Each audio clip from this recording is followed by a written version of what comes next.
పెట్టి రైతుల తిప్పల మీద వార్తలేస్తున్నాం కదా మేము. పానాలు తీసుకోవద్దు, మీ ఎంట మేముంటాం అని నిన్న హరీష్ రావు సార్ చెప్పింది కూడా వార్తలేసినాం కదా.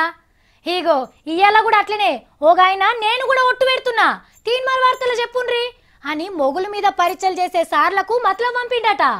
మరి గాయన ఎవలో ఏం ముచ్చట పంపిండో అరుచుకుందాం పండ్రి. ఆనదేవుని మొక్కు తీరది, ఆనకాలం చేసిన అప్పు తీరది అని రంది పెట్టుకున్న రైతన్నలు ఇక ఏం బాధపడకుండ్రి. గుండెల బాధను కండ్లనే ఆపుకొని శెల్క బాట పట్టుండ్రి. ఎందుకంటే వానదేవుడు మన దిక్కు చూడకున్నా తుఫాన్ దేవుడు కరుణిచ్చిండు. తూర్పు దిక్కుండే పెద్ద సముద్రం బంగాళాఖాతంలా అల్పపీడనం వచ్చి చేరిందట. రోజుకింత ముదురుకుంటా వాటమవుతున్నదట వానమబ్బులతోని. ఇక 2 వద్దులనే బగ్గ వానం తీసుకొచ్చి మన మీద గురిపిచ్చి పోతుందని చెప్తున్నారు వానమబ్బుల జాడ చెప్పే ఆఫీసర్లు. నిజామాబాద్, ఆదిలాబాద్, కరీంనగర్, ఖమ్మం, వరంగల్ జిల్లాల్లో అయితే జోరుగా పడతాయట.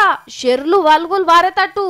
వాళ్ళు చెప్పినంత జోరుగా వానలు పడకున్నా మడికట్లల్లా నోరు తెరిచిన నెర్రలను కూపిపోతే చాలు, మాడిపోయిన మొలకల నాలుకలు తడిపిపోతే చాలు కదా.